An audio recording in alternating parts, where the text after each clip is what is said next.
కట్టడమే మీ agenda జనతలిరా బలి బలిరా బలిరా వేద బతుకుల వాచిన జియా పులిరా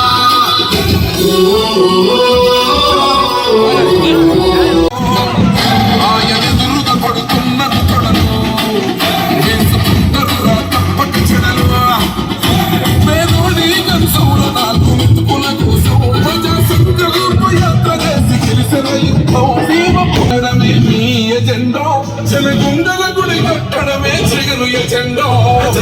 పార్టీ జగన్మోహన్ రెడ్డి గారిని ఓడించాలంట, మళ్ళా చంద్రబాబు నాయుడు ఈ రాష్ట్రానికి ముఖ్యమంత్రి కావాలంట.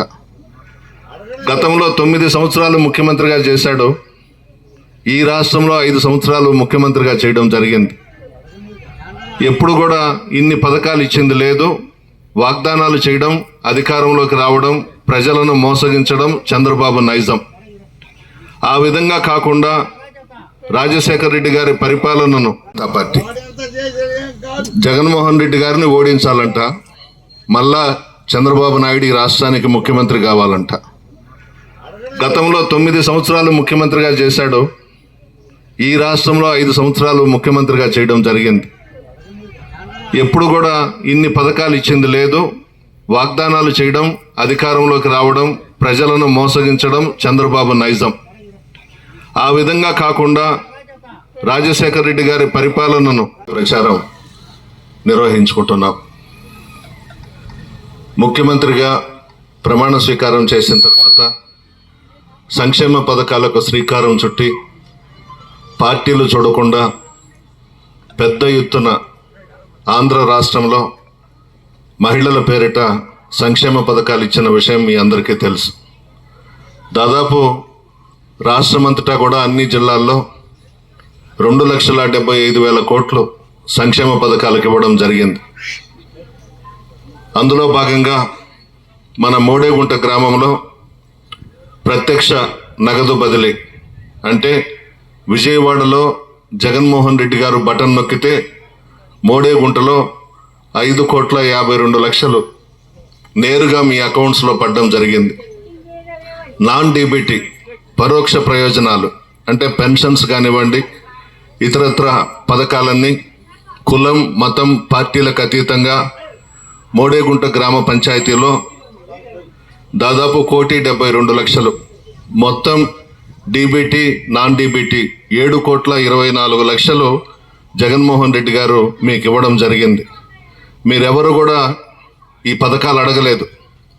దాదాపు 33 పథకాలు పేర్లు పెట్టి పేదలందరూ కూడా బాగుండాలని, పేదరికాన్ని పూర్తిగా నిర్మూలించాలని గతంలో ఏ ముఖ్యమంత్రి చేయని విధంగా మన ముఖ్యమంత్రి జగన్మోహన్ రెడ్డి గారు సంక్షేమ పథకాలకు శ్రీకారం చుట్టి మీకు అందించిన విషయం తెలిసిందే.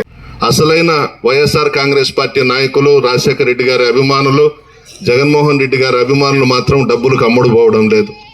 మధ్యలో ఎవరైతే వచ్చి నా దగ్గర పనులు చేయించుకుని అన్ని విధాల ఈ 5 సంవత్సరాలు అనుభవించారో వాళ్ళు మాత్రమే ఈరోజు ఆ డబ్బులకు అమ్ముడుపోతా ఉన్నారు. మీకు అందరికి కూడా ఒకటే మనవి చేస్తా ఉన్నా, ఓటుకే 5,000 ఇస్తారంట తెలుగుదేశం పార్టీ వాళ్ళు. బంగారంగా తీసుకోండి, తీసుకొని ఓటు మాత్రం ఫ్యాన్ గుర్తుకేయండి. 2 ఓట్లు ఇస్తారు, 2 కూడా ఫ్యాన్ గుర్తుకేయండి. ఎందుకంటే అదంతా కూడా అక్రమంగా సంపాదించిన డబ్బే. 5 కోట్లు ఇచ్చి 5,000 ఇచ్చేసి గెలిచిపోదామని అనుకుంటున్నారు.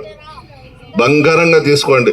ఎవ్వరు కూడా మా పార్టీ నాయకులు, కార్యకర్తలకు కూడా మోడేగుంటలో చెప్తున్నా, వద్దు అని చెప్పొద్దు. అందరూ కూడా 5,000 తీసుకొని పోలింగ్ బూత్లకు పోయినాక ఒక్కొక్కరికి 2 ఓట్లు ఇస్తారో 2 కూడా ఫ్యాన్ గుర్తు మీద వేసి నన్ను ఎంపీగా పోటీ చేస్తున్న విజయసాయిరెడ్డి గారిని ఇద్దరిని కూడా పెద్ద మెజారిటీతో గెలిపించాల్సిందిగా కోరుతూ సెలవు తీసుకుంటున్నాను. ఇది అన్యాయం. జగన్మోహన్ రెడ్డి గారు వేమిరెడ్డి ప్రభాకర్ రెడ్డి గారికి ఇచ్చినంత ప్రాధాన్యత ఎవరికి ఇవ్వలేదు. 4 అక్కడ వైవి సుబ్బారెడ్డి గారు, విజయసాయి రెడ్డి గారు, సజ్జల రామకృష్ణారెడ్డి గారు, వేమిరెడ్డి ప్రభాకర్ రెడ్డి గారు అంత అనుభవించి ఈరోజు పార్టీని వదిలి తెలుగుదేశం పార్టీ తరపున పోటీ చేస్తూ ఉన్నారు. ఒక్కటి ఆలోచించండి, నేను మీ వాడిని, అందరి వాడిని, మీలో ఒకడిని. ఏ రోజైనా నేరుగా మీకోసం మన ఇంటి తలుపులు తెరిచుంటాయి. దాదాపు 11 సార్లు ఈ నియోజకవర్గంలో పోటీ చేస్తే నేను మా తండ్రి నల్లపురెడ్డి శ్రీనివాసరెడ్డి గారు 9 సార్లు గెలిచాము ఈ కోవూరు నియోజకవర్గంలో. ఈ విషయం కూడా మీ అందరికీ తెలుసు. ప్రజలందరూ కూడా మన ఇంటికి వచ్చి నా పక్కన కూర్చొని పెట్టుకొని మాట్లాడతాను. నేను మా కుటుంబం మొట్టమొదటి నుంచి కూడా పేదలను నమ్ముకున్నది. మీ మధ్య ఉంటాం, మీ కష్ట సుఖాల్లో భాగస్వాములు అవుతాం. కానీ ఆ ఇంటి గడప తొక్కాలంటే 3, 4, 5 గేట్లు దాటిపోవాలి.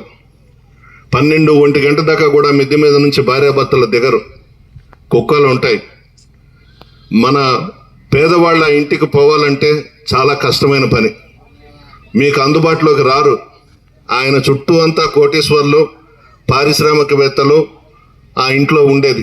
వాళ్ళకి మాత్రమే తలుపులు తెరిచుంటాయి, పేదవాళ్ళకి తలుపులు తెరవరు. అంత పెద్ద కోటీశ్వర్లు వాళ్ళు. ఇది మీరు గమనించండి. నల్లపురెడ్డి శ్రీనివాసరెడ్డి గారి టైం నుంచి నా టైం వరకు మీకు అందుబాటులో ఉన్నాం, మీ మధ్య ఉన్నాం, మీ కష్ట సుఖాలు తెలుసుకున్నాం, మీలో ఒకటిగా ఉన్నాం. గడప గడపకు మన ప్రభుత్వం కార్యక్రమంలో భాగంగా దాదాపు 1,12,100 ఇళ్ళు తిరిగాను కోవూరు నియోజకవర్గంలో. ప్రతి గడపకు వచ్చాను, మీ కష్ట సుఖాల్లో భాగస్వాములైనా. ఈరోజు డబ్బు ఎత్తుకొని వస్తున్నారు.